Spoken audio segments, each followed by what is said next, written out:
All right, so the next one here. Report says that the drone that hit the U.S. base in Jordan followed a U.S. drone. So U.S. officials told AP on Monday, and this was reported by several media outlets, that a one-way attack drone, and it was just one drone, they're saying, that killed 3 U.S. troops in northeast Jordan may have followed an American drone into the U.S. base. The official said that because of the timing, U.S. forces may have thought the enemy drone was an American one and didn't try to shoot it down. The U.S. does not have large air defense systems at this small outpost in Jordan on the Syrian border, which is known as Tower 22, but it does have counter-drone systems. U.S. officials said the drone hit a trailer where troops sleep, killing 3 and wounding more than 40 now. That's the number of wounded is at 40.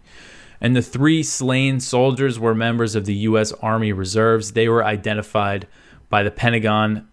Sergeant William Jerome Rivers, 46-year-old from Georgia. Specialist Kennedy Ladone Sanders, 24-year-old, also from Georgia. And Specialist Brianna Alexandria Mofet, 23, also Georgia. Karine Jean-Pierre, the White House press secretary, came under very heavy criticism because she said something pretty stupid. She said that these 3 American soldiers died fighting on behalf of the administration, of the Biden administration, rather than the country, rather than the U.S. She said that they died fighting on behalf of the administration, which is just it's just a stupid thing for a White House spokesperson to say. So this base, Tower 22, there's not much that's known about it. It's a very secretive base. U.S. officials say that it houses 350 troops, and it supports the U.S. occupation, the illegal occupation of eastern Syria, as it is about 12 miles across the border from the Al-Tanf garrison, which is one of the main U.S. bases in Syria. So Jordan initially denied that the attack targeted its territory and said that it happened at Al-Tanf, but Jordan later put out a statement acknowledging the incident occurred on an outpost close to the Syrian border, so just within the Jordanian border. And according to reports that I've read, and again, I didn't know about this specific base. I knew the U.S. had bases in this area, that this is a secretive base. The Jordanian government does not officially acknowledge its existence. And at this time, I think Jordan doesn't want to appear like they're too close to the Americans because of what's happening in Gaza.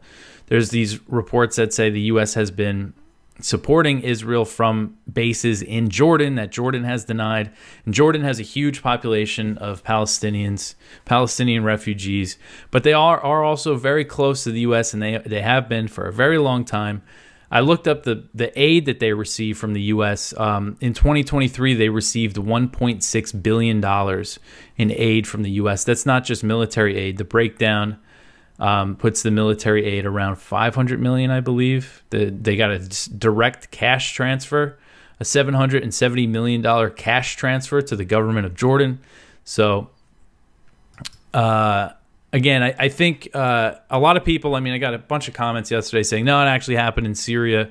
I guess it's possible that the U.S. is lying about this, but I think it's more in the U.S., it's more in Jordan's interest to lie about this than the U.S.'s. For the U.S., I think they wouldn't want this spreading outside of Iraq and Syria into Jordan.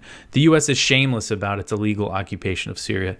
That's my thoughts on it, but I know a lot of people are still saying that it happened in Syria, but even though Jordan has put out that statement.